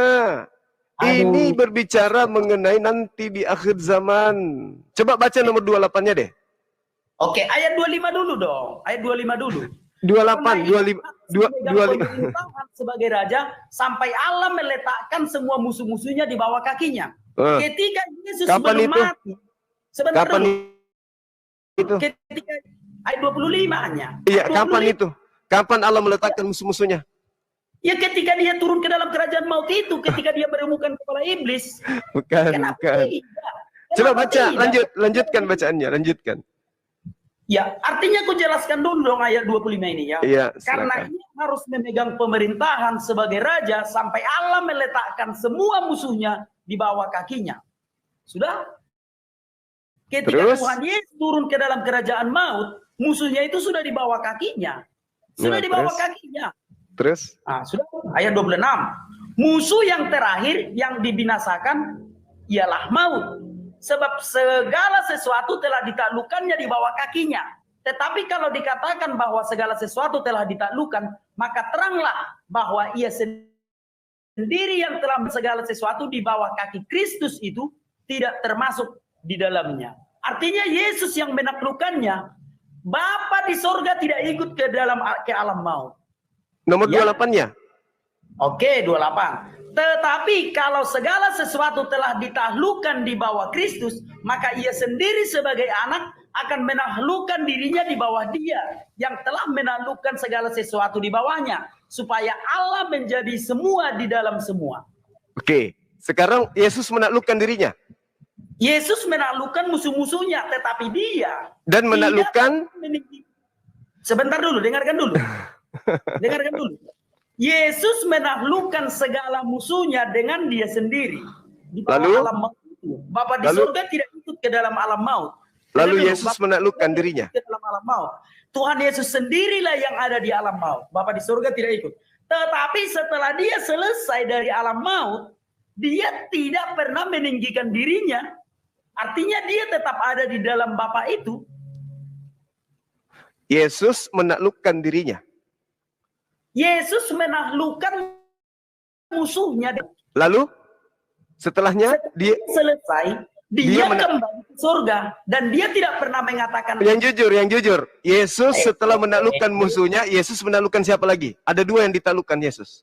Oke. Yang pertama Yesus menaklukkan musuhnya dulu. Sudah di kerajaan itu kita baca di dalam Matius 27. Mati yang tadi 1 Korintus 15:28. Yesus menaklukkan dirinya. Sebentar dulu Pak Ustaz.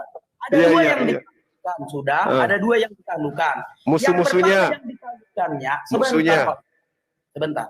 Ada dua yang ditaklukkan kan, itu kan masalah Pak Ustaz kan? Benar atau tidak? Ya. Nah, ini jelaskan yang dua ini siapa? Yang dua ini siapa? Itu ya. Musuhnya. Kedua dirinya.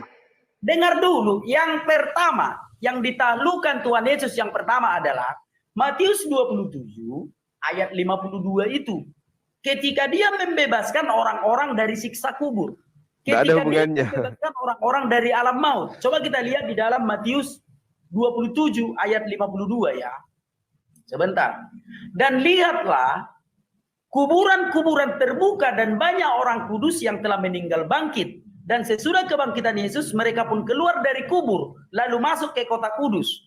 dan menampakkan diri kepada banyak orang. Inilah yang pertama yang ditaklukkannya, yaitu iblis yang menahan manusia itu di alam maut, di alam kubur, ditaklukkan Tuhan Yesus ketika Tuhan Yesus turun ke alam kubur itu. Itulah pertama ditaklukkannya. Udah, dia sudah membawa orang-orang dari alam kubur itu, yang mengalami siksa kubur itu dibebaskannya. Yang kedua? Itulah yang pertama ditaklukkannya. Yang kedua, Wahyu 20 ayat 10. Sebentar ya. Wahyu 20 ayat 10. Nah, ya, aku baca. Dan iblis yang menyesatkan mereka dilemparkan ke dalam lautan api dan belerang, yaitu tempat binatang, dan mereka disiksa siang malam sampai selama-lamanya. Inilah yang ditaklukkannya yang kedua. Selesai. Baca 1 Korintus 15:28. Enggak ada kepala lagi. Sampai aku menjelaskan Pak Ustaz yang ngerti. Baca saudaraku, baca. Udah tadi. Udah tadi.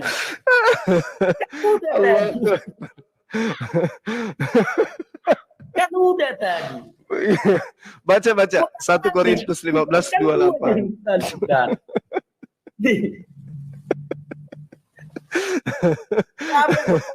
Boleh balik ke sana kan tadi boleh dijawab. Coba bacanya dulu 1 Korintus 15:28. No problem. 1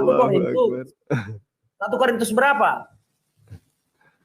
Yang tadi 1 Korintus 15 nomor 28 itu. Oke, aku baca ya 1 Korintus 15 ayat 28. Iya. Tetapi kalau segala sesuatu telah ditaklukkan di bawah Kristus, maka ia sendiri sebagai anak akan menaklukkan dirinya di bawah Dia yang telah menaklukkan segala sesuatu di bawahnya, supaya Allah menjadi semua di dalam semuanya. Meskipun hanya Tuhan Yesus yang turun ke alam maut, Pak Ustadz. Aduh, udah jelaskan tadi. Meskipun hanya Tuhan Yesus yang turun ke alam maut, tetapi setelah dia menaklukkan musuhnya di alam maut itu dan setelah dia bangkit dari kematian, dia menaklukkan dirinya, dia tetap merendahkan dirinya, Pak Ustaz. Dia menaklukkan siapa lagi setelah itu? Wahyu 20 ayat 10. Loh, Yesus menaklukkan siapa? Yang pertama dia menaklukkan kerajaan maut, Matius 27. Yang kedua, dia menghakimi iblis itu di dalam Wahyu 20. Kenapa ketawa Pak Ustaz? Loh. 1 Korintus 15:28 tadi itu. Sudah. Dia menaklukkan siapa? Setelah dia menaklukkan musuhnya, dia menaklukkan siapa? Dia menaklukkan musuhnya, Pak Ustaz. Pertama. Kedua, dia menaklukkan dirinya sendiri di hadapan. Gitu dong. Ya sudah, kan itu tadi. Sekalipun hanya dia yang turun ke alam maut, dengarkan dulu Pak Ustaz. Sekalipun hanya dia yang turun ke alam maut, ya, Bapak di sorga tidak ikut itu mati ke alam maut. Bapak di sorga tidak ikut itu ke dunia, Pak Ustaz. Ya. Sekalipun hanya dia yang turun, sebentar dulu Pak Ustaz. Sebenarnya aku jawab tadi itu. Sekalipun hanya Yesus yang menaklukkan alam maut itu. Ingat ya, sekalipun hanya Yesus yang menaklukkan alam maut itu, tetapi dia tidak meninggikan dirinya, dia tetap menaklukkan dirinya sendiri di surga, bahwa dia tetap setara dengan Allah yang adalah roh ini. Gak bisa. Baca ayatnya. Tidak mengatakan, sebentar dulu Pak Ustadz, artinya dia tidak mengatakan kalau dia yang menyelesaikan alam maut itu. Tuhan Yesus tidak pernah meninggikan dirinya, dia tetap menaklukkan dirinya. Coba kita lihat perkataan Tuhan Yesus di dalam Yohanes 10 ayat 30. Aku dan Bapa adalah satu. Dia tidak pernah meninggikan dirinya. Itu di dunia, ya. Ketika dia tidak meninggikan dirinya, dia sedang menaklukkan dirinya. Iya. Sekarang setelah Yesus menaklukkan dirinya, tinggal yang tersisa siapa? Dia menaklukkan dirinya bukan berarti dikalahkannya dirinya, Pak Ustadz. Kalau dia contoh gini, baca Pak. dalilnya, baca dalilnya. 1 Korintus 15:28. Sebentar dulu Pak Ustadz, sebentar dulu ya. Sebentar dulu. Udah. Contoh kita dua lomba lari. Yang berbicara menaklukkan diri. Contoh kita dua lomba lari, ya. Karena kita bersahabat, sebenarnya aku bisa lebih dulu sampai ke garis finish. Karena Pak Ustadz udah ngos-ngosan. Artinya udah duluan aku sampai ke garis finish sudah. Tapi karena kita bersahabat, ku taklukkanlah diriku. Ku pegang tangan Pak Ustadz biar sama-sama nyampe. Itu aku menaklukkan diriku. Tidak meninggikan diriku dari Pak Ustadz. Oke. Boleh baca dalilnya yang tadi 1 Korintus 15:28? Oke. Sudah berapa kali itu dibaca Pak Ustadz? Pak Ustadz memang ngadunya Pak Ustadz. Aduh, mana sih? Setelah Yesus menaklukkan dirinya, tinggal siapa yang bertahan? Menaklukkan diri bukan mengalahkan diri Pak Ustadz. Setelah dia menaklukkan diri, yang tersisa siapa? Tinggal siapa? Baca dalilnya. Ada. Dibaca dalilnya. Musuh-musuhnya yang ditaklukkan, musuh-musuh yang ditaklukkan Yesus tadi juga tetap ada. Tetap ada musuh-musuh itu tetap ada. Sekarang yang saya tanya, setelah Yesus, tetapi kan tidak berkuasa lagi kan? Yesus juga nggak berkuasa lagi karena dia sudah bunuh diri, dia sudah menaklukkan dirinya. Menaklukkan diri itu bukan berarti membunuh diri kita Pak Ustadz. Tetapi kita tidak menganggap kita lebih tinggi. Udah aku bilang tadi sama Pak Ustadz. Baca dalil lagi, sekali lagi. Sekali lagi baca dalilnya, sekali lagi. Aduh, memang lembek kali buang haji Pak Ustadz ini. Lembek kali juga. Tetapi kalau segala sesuatu telah ditaklukkan di bawah Kristus, maka ia sendiri sebagai anak akan menaklukkan dirinya di bawah dia, bawah Bapa itu yang telah menaklukkan segala sesuatu di bawahnya, supaya Allah menjadi semua di dalam semuanya. Tinggal siapa? Tetap ada. Aduh. Tinggal siapa? Yesus sudah menaklukkan dirinya supaya Allah. Aduh, lambat kali Pak Ustadz rupanya. Yesus menaklukkan dirinya supaya Allah menjadi semua di dalam semua. Tinggal siapa? Iya. Karena Bapa di sorga tidak ikut ke dalam kerajaan maut. Bapa di sorga tidak ikut ke dalam kerajaan maut. Iya, Yesus menaklukkan dirinya juga. Ya kan? Oke, baik. Sekarang aku jawab ya. Sekarang tinggal siapa? Tinggal siapa setelah Yesus menaklukkan dirinya? Tinggal siapa? Sekarang aku jawab dulu Pak Ustadz. Kalau nggak ngerti lagi Pak Ustadz, nggak paham lagi aku ya. Tunggulah sedikit. Yang mati di kayu salib adalah Tuhan Yesus. Yang menaklukkan kerajaan maut adalah Tuhan Yesus. Nah, sudah. Yang menaklukkan dirinya sendiri? Tunggu, belum selesai. Yang menaklukkan dirinya sendiri adalah? Dia menaklukkan dirinya sendiri. Enggak, bukan begitu. Yang menaklukkan dirinya sendiri adalah? Yesus itu. Yesus. Berarti tinggal siapa? Biar jangan ada alasan bahwa hanya dia yang mengalahkan kematian itu. Gitu loh Pak Ustadz. Masa Pak Ustadz tinggal menaklukkan di atas tiang salib Yesus. Merendahkan diri maksudnya dalam menaklukkan itu bukan nggak bisa. Supaya Allah tinggal Allah di dalam segala-galanya. Allahu Akbar, Masya Allah. Tepuk tangan. Bentar. Coba dulu aku bilang sama Pak Ustadz. Berkelahi itu kayak mana maksudnya berkelahi? Gedebuk, berkelahi. Iya, betul. Oke, udah berkelahi, gedebuk. Iya. Oke, gedebuk. Lalu Iwan Fals berkata, anak sekecil itu berkelahi dengan waktu. Jadi ditubuhinya waktu itu kan tidak. Iya. Itu artinya menaklukkan, bukan bergedebu-gedebu juga. Gedebu. Iya. Ketika Tuhan Yesus menaklukkan dirinya sendiri, bukan berarti dia menaklukkan diri, tetapi menganggap dia setara, meskipun dia yang mengalahkan kematian itu, meskipun dia sendiri yang turun ke dalam kerajaan maut, tetapi dia tidak meninggikan dirinya. Supaya apa? Supaya Allah menjadi semua di dalam semua. Tepuk tangan. Good. Yesus sudah nggak ada. Yesus sudah menaklukkan dirinya supaya Allah tinggal Allah saja sendiri. Tepuk tangan. Kalau bos udah capek kan dia menjelaskannya. Aduh, ini anak aja ngerti. Iya. Dengarlah Pak Ustadz, dengarlah, mana tahu kali ini Pak Ustadz mengerti. Lomba lari lah kita dua sudah. Lomba lari kita. Iya. Aku yang duluan sampai seharusnya, tetapi ku taklukkan diriku, ku bikin sama-sama kita sampai. Itu namanya aku menaklukkan diriku sendiri. Bukan berarti kita tidak sama-sama sampai. Kita tidak sama-sama sampai. Ya, Anda sudah takluk. Anda sudah takluk. Tinggal saya sendiri. Saya menaklukkan diri saya supaya saya tidak lebih dulu sampai, Pak Ustadz. Bukan berarti saya yang bersamaan kita sampai gitu. Bersamaan.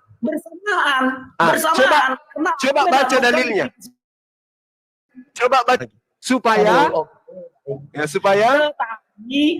tetapi kalau segala sesuatu telah ditaklukkan di bawah Kristus. Tengok siapa yang menaklukkan?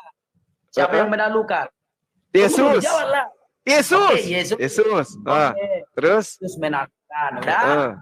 Berarti Bapak di surga tidak ikut dong ke kuburan, ke dalam kerajaan Yesus. Oke, terserah Anda lah, suka-suka Anda. Terus jangan terserah. Iya, Yesus yang menaklukkan maut. Oke, musuh-musuhnya. Oke. Baik. Nah, terus tetapi kalau segala sesuatu telah ditaklukkan di dalam Kristus, maka ia sendiri sebagai anak akan menaklukkan dirinya di bawah dia yang telah menaklukkan segala sesuatu. Supaya ketika Yesus sudah mengalahkan kematian ini, dia tidak meninggikan dirinya, dia menaklukkan dirinya sendiri. Supaya Allah menjadi semua di dalam semua. Oke. Berarti tinggal satu, tinggal Allah. Loh, Yesus sudah menaklukkan dirinya, saudaraku. Menaklukkan dirinya bukan berarti dirinya tidak ada. Sudah ditaklukkan. Dia sudah menaklukkan dirinya. Sudah tidak ada dia. Sudah tidak mengerti. Contoh. Aku kasih lagi analogi sama Pak Ustadz. Iya. Lanjut. Oke, lanjut. Oke. Sekarang kita mencangkol kita dua. Tanah yang kita cangkol itu sasuhi. Berapa? Sasuhi satu rantai. Satu rantai lah. 20 kali 20 meter lah. Sekarang tanah kita cangkol kita dua. Sudah? Oke, baik. Bagi dua. Kita mencangkolnya bagi dua. Aku udah lebih dulu selesai. Udah? Tetapi kusisakan. Ku bantu Pak Ustadz mencangkol. Kenapa? Karena aku menaklukkan diriku. Bukan berarti aku nggak ada. Tetapi aku tidak mau menonjolkan diriku dari Pak Ustadz. Bukan berarti aku nggak ada. Itu namanya menaklukkan diri sendiri gitu loh. Bukan menaklukkan langsung nggak ada gitu. Coba silakan. Jadi kalau kita lihat di dalam original teksnya, dikata udah lari ke original teks lagi, lari ke original. Oh iya, enggak, harus. Harus. Haputoso itu merendahkan, meletakkan dirinya rendah di bawah. Itu yang harus kita pahami. Haputasso dalam bahasa Yunani. Coba Anda lihat. Haputasso itu berarti dia menaklukkan, merendahkan dirinya. Yesus merendahkan yang lain. Setelah merendahkan yang lain, Yesus merendahkan dirinya. Iya, memang merendahkan dirinya. Supaya tinggal satu yang tinggi. Siapa yang tinggi? Tinggal satu, supaya dia tidak lebih tinggi. Bagus. Jadi dia menaklukkan musuhnya, lalu menaklukkan dirinya sendiri. Oke? Sudahlah Pak Ustadz, sudahlah. supaya Allah menjadi satu, supaya Allah menjadi dia satu-satunya. Supaya Allah menjadi semua di dalam semua. Itu yang tertulis. Supaya Allah menjadi semua di dalam semua. Masya Allah, syukran. Allahu Akbar. Sekalipun hanya Yesus yang turun ke alam maut, dia tidak merendahkan dirinya, dia menaklukkan dirinya. Iya. Dia tidak mengatakan dia iya, lebih betul. tinggi. Oke, dia menaklukkan dirinya. Tinggal satu. Aduh, kok tinggal satu? Tinggal Allah. Yesus sudah menaklukkan dirinya. Siapa yang belum menaklukkan diri? Kok tinggal satu? Allah menaklukkan diri, tidak Allah? Allah itu tidak bisa melakukan apa-apa di dunia. Berarti Allah tidak menaklukkan diri. Yesus menaklukkan diri. Berarti sudah antara yang satu dengan di bawah. Aduh, kok nggak ngerti abang. Udahlah bang, capek aku bang. Capek. Betul aku bilang Pak Ustaz, capek. Allahu Akbar. Masya Allah. Ya udah istirahat. Iya, istirahat dulu. Oke, teman-teman sekalian, terakhir dari saya bang, terakhir. Agar supaya teman-teman pahami ya, apa yang dilakukan oleh saudara kita anak Batak semalam itu spontan terjadi. Jadi jangan kemudian dijadikan sebagai acuan. Beliau sudah berusaha untuk menjadi orang baik, tetapi karena suasana pada saat diskusi itu menggiring beliau kepleset mengatakan bahwa Waraka itu Namus itu adalah setan. Tolong dimaafkan. Boleh minta maaf bang? Oke, ya kawan-kawan semua. Kalau dalam perdiskusian kata-kataku itu menyakitkan kawan-kawan, itu lepas kontrol kawan-kawan. Kalau kita menonton video itu, dari awal udah aku bilang, aku tidak akan menghujat sampai mati. Tidak akan menghujat aku sampai mati. Sip. Di awal itu aku bilang kan ada rekamannya. Tetapi suasana. Iya. Kalau kawan-kawan seorang pendebat, pasti kawan-kawan suasana. Minta maaf. Kalau seorang pendebat. Minta maaf. Ya, oleh karena itu, kalau kata-kataku banyak yang menyakiti kawan-kawan di dalam siaran ini, saya minta maaf. Yang semalam. Ya, yang semalam, yang hari ini juga, yang kapanpun, saya minta maaf. Sip. Tetapi pun demikian, bukan berarti saya lari dari tanggung jawab kawan-kawannya. Sekalipun aku sudah meminta maaf dan kawan-kawan memaafkan aku, tetapi apapun itu aku tidak akan lari dari tanggung jawab terhadap konsekuensi. Itu bukti meminta maaf. Jangan hanya meminta maaf tapi nggak mau menanggung konsekuensi gitu ya. Jadi, sip. Ya. Oke. Yang kedua, malam ini kita diskusi panjang. Kita tidak bisa membuktikan Yesus bukan manusia, bahkan berujung kepada Yesus menaklukkan dirinya. Pak Ustadz yang tidak bisa membuktikan. Di ujung Yesus menaklukkan diri, saudaraku. Di ujung. Bukan berarti hilang. Iya, oke. Di ujung Yesus menaklukkan diri, tinggal Allah sendiri. Oke. Nah, yang ketiga, teman-teman yang ada di sini, habis ini, terakhir. Habis ini, sahabat-sahabat, kita bergeser ke sahabat Bang Suma seperti biasa. Kita diskusi tentang Islam, tentang Al-Quran, dan juga teman-teman yang mau bertanya tentang Bible. Gitu ya, teman-teman. Oke, sekalian. Ya, ada yang mau dipesankan buat saya, saudaraku? Enggak ada Bang, enggak ada. Oke, jadi saya pamit undur diri. Ya, siap. Ya, makasih ya. Oke, siap. Jayalah Indonesia kita. Kita bersatu membangun negara kita menjadi negara yang maju. Oke, sip. Siap. NKRI harga mati. Sip. Ya. Semangat NKRI. Malam. Oke. Kita bergeser ke sahabat Suma. Oke, thank you. Oke.